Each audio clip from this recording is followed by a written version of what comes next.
Bonjour à tous. Je reçois plusieurs mails ou plusieurs messages sur les différents réseaux sociaux des jeunes me demandant sur quoi investir, comment investir et comment je fais pour investir.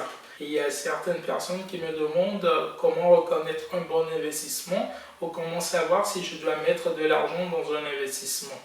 Personnellement, j'investis sur plusieurs produits et dans plusieurs domaines. Mais avant d'investir, je vérifie si mon investissement respecte quelques critères, dont le rendement et le risque, le rapport entre le rendement et le risque, et si mon investissement respecte les 5 règles d'or que je vais partager avec toi dans cette vidéo. Reste jusqu'à la fin de cette vidéo pour découvrir les 5 règles d'or et les 5 critères sur lesquels je me base pour investir dans un produit ou dans un domaine que je ne maîtrise pas forcément. Si tu es nouveau ici, je suis Emerson Dumachi et je partage avec toi mes connaissances sur la gestion financière, sur la liberté financière, comment gagner beaucoup plus d'argent, l'entrepreneuriat, les investissements que je fais, que ce soit en Afrique ou en Europe, et les livres que je lis sur cette chaîne. Si ces sujets t'intéressent, je t'invite sans plus tarder à t'abonner à la chaîne et à cliquer sur la cloche de notification pour ne pas rater nos prochaines vidéos. À la fin de cette vidéo, n'hésitez pas à mettre un like. Ça aidera le référencement de la chaîne et ça permettra à YouTube de proposer ces vidéos à plusieurs autres personnes qui sont intéressées par le sujet. Si tu ne l'as pas encore fait, je t'invite à télécharger le petit livret en description de cette vidéo qui te permettra de bien gérer ton argent.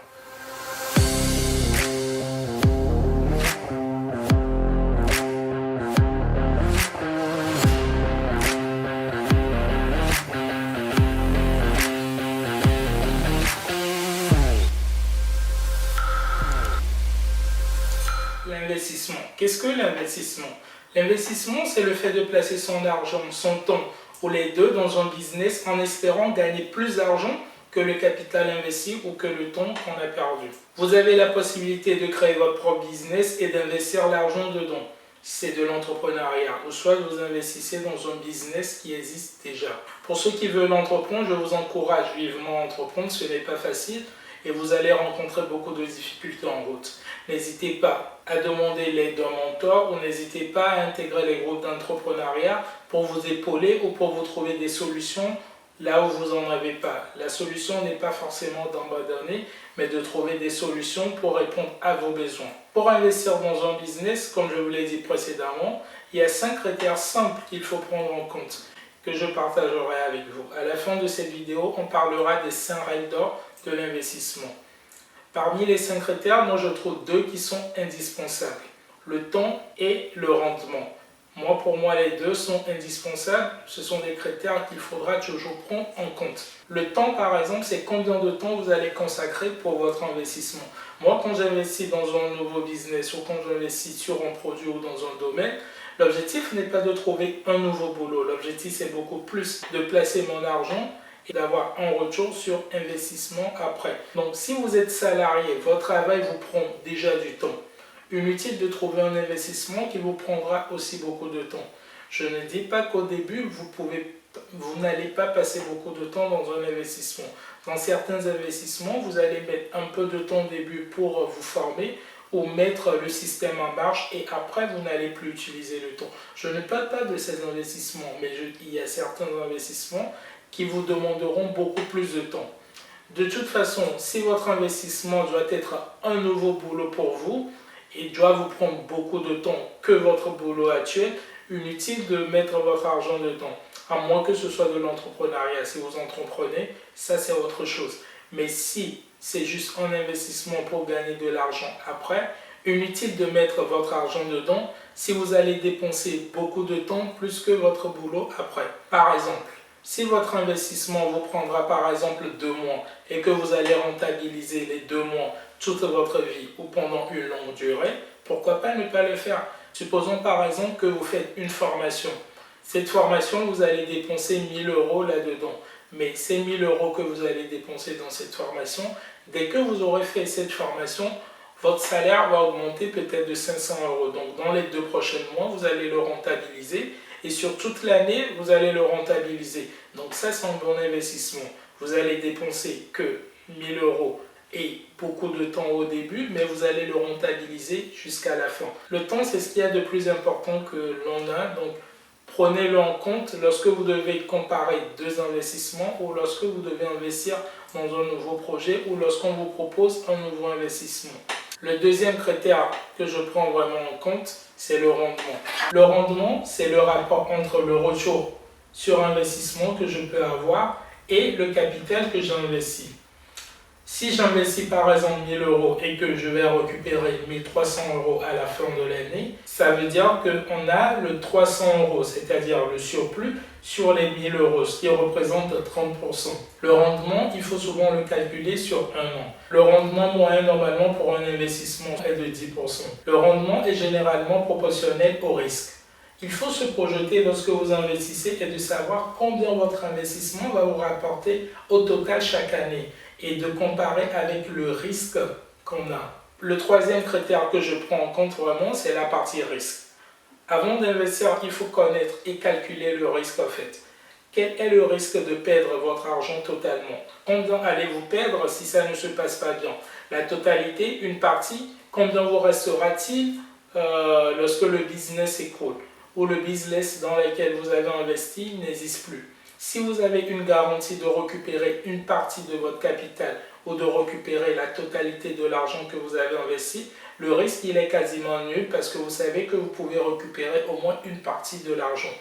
Mais sachez que quand le risque est très élevé, vous avez aussi un rendement qui est élevé. Lorsque le risque est inférieur ou est petit, vous avez un rendement aussi qui est petit.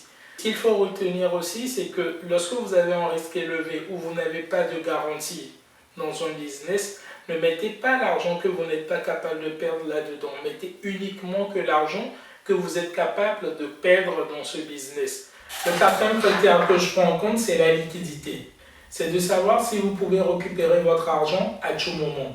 Ça vous permet de savoir si vous pouvez sortir rapidement d'un investissement, si ça ne se passe pas bien ou si vous avez à l'avance compris que ça ne se passera pas bien.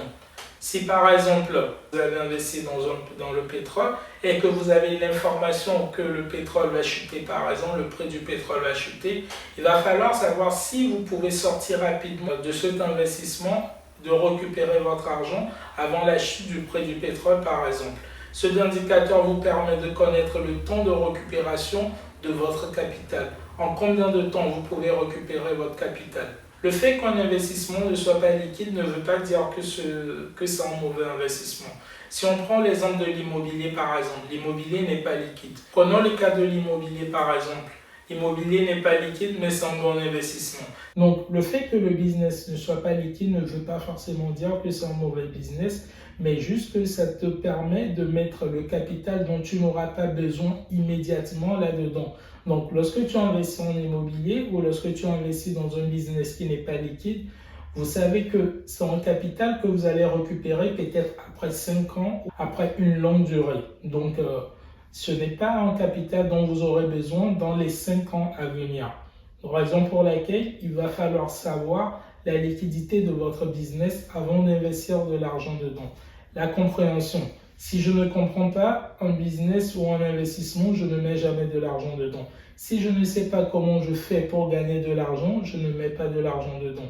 Si quelqu'un vient aujourd'hui me voir et me dit « Donne-moi 100 euros et je te donnerai 150 euros au bout de 2-3 mois », si je ne sais pas comment cette personne le fait, je ne mettrai pas mon argent dedans ou soit je mettrai l'argent que je suis capable de perdre là-dedans si je veux accorder à ce dernier le bénéfice de doute. Si vous ne comprenez pas un investissement ou vous ne pouvez pas interagir dans un investissement, ne mettez pas votre argent là-dedans. La première chose à faire est de comprendre le business et de savoir comment vous allez gagner de l'argent et qu'est-ce qui va causer le gain ou la perte de votre argent. Il faut déterminer votre niveau de connaissance avant d'investir. Si vous ne comprenez pas le business, allez vous former pour ne pas perdre de l'argent. Si je ne maîtrise pas l'immobilier ou si je n'ai pas suivi de formation en immobilier, je n'irai pas investir en immobilier. Si aujourd'hui, je n'ai pas de connaissances en crypto-monnaie, je n'investirai pas en crypto-monnaie. La première des choses à faire est d'aller premièrement chercher des connaissances, de me former dans la crypto-monnaie et après, je pourrai investir dans la crypto-monnaie. Je ne dis pas que si vous ne comprenez pas un investissement, de ne pas mettre de l'argent dedans. Vous pouvez mettre de l'argent que vous êtes capable de perdre. Ce sont les 5 critères sur lesquels je me base d'habitude pour comparer 2 investissements ou pour investir dans un projet. Moi, quand un investissement va me prendre beaucoup de temps, je dis déjà non, donc c'est la base. Si je ne comprends pas un investissement, c'est inutile d'investir là-dedans, ou soit je mettrai un capital que je suis capable de perdre là-dedans. Donc, ce sont les 5 critères qui sont très importants à prendre en compte avant d'investir de l'argent dans un nouveau business. Donc, retenez vraiment ces 5 critères et notez-les dans un coin lorsque vous aurez des opportunités. Regardez vraiment ces 5 critères pour voir si vous pouvez déterminer le niveau de risque, combien de temps ça vous prendra, combien vous pourrez gagner à l'année avec ce business. Est-ce que le business est liquide et est-ce que vous comprenez vraiment le business, comment vous pourrez gagner de l'argent là-dedans. Et les investissements, avant de le faire, je vérifie toujours les 100 règles de l'investissement pour voir si ça respecte ces 100 règles de l'investissement.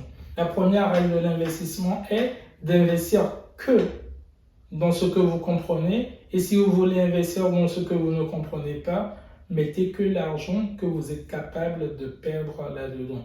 Donc ça répond plus au 5e critère qu'on avait abordé dans cette vidéo. Je l'ai répété plusieurs fois dans cette vidéo, mais je le redis encore une fois. La 2e règle est la définition d'un horizon de placement et commencer tôt. En règle générale, si vous devez investir, commencez rapidement. J'ai des personnes de 40 ans, de 50 ans qui m'envoient des mails pour me demander dans quoi ils peuvent investir à leur âge.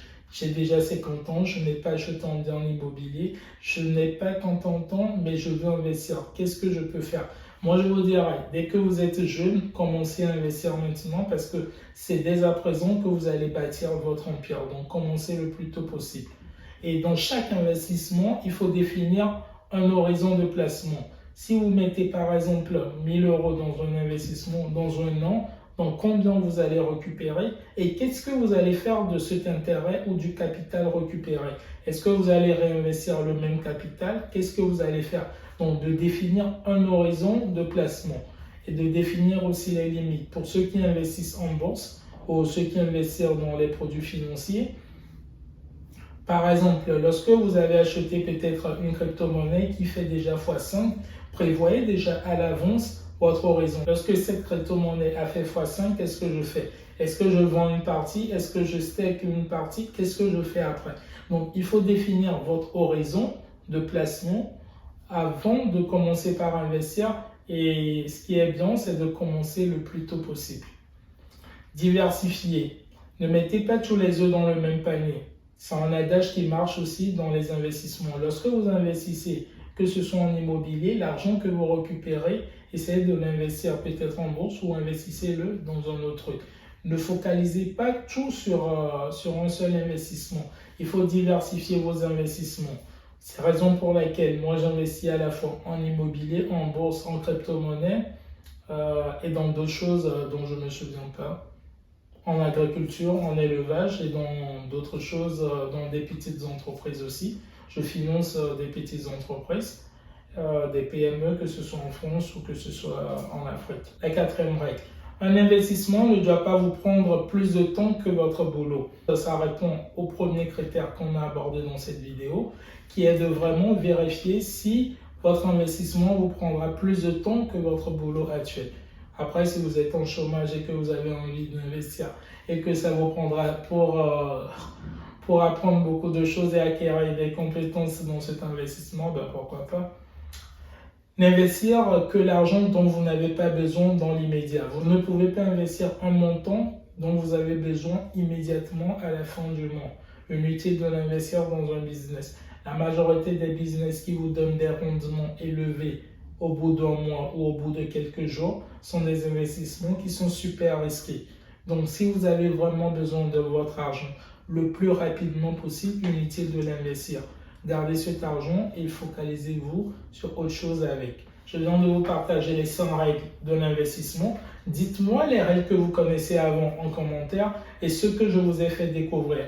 Est-ce que ces règles sont très importantes pour vous ou est-ce que ces règles vous permettront de mieux investir après, dites-le moi en commentaire et on se fera le plaisir de vous répondre. S'il y a des règles que je n'ai pas citées, je vous invite à le mettre en commentaire et à le partager avec les autres personnes de la communauté. Les futurs millionnaires, je vous dis à la prochaine pour une nouvelle vidéo. Et si vous avez aimé cette vidéo, je vous invite à la liker, à mettre en commentaire et à la partager à vos amis pour que cette vidéo soit vue par le maximum de personnes et pour que les gens ne fassent plus et pour que les gens ne fassent plus des erreurs d'investissement. À la prochaine.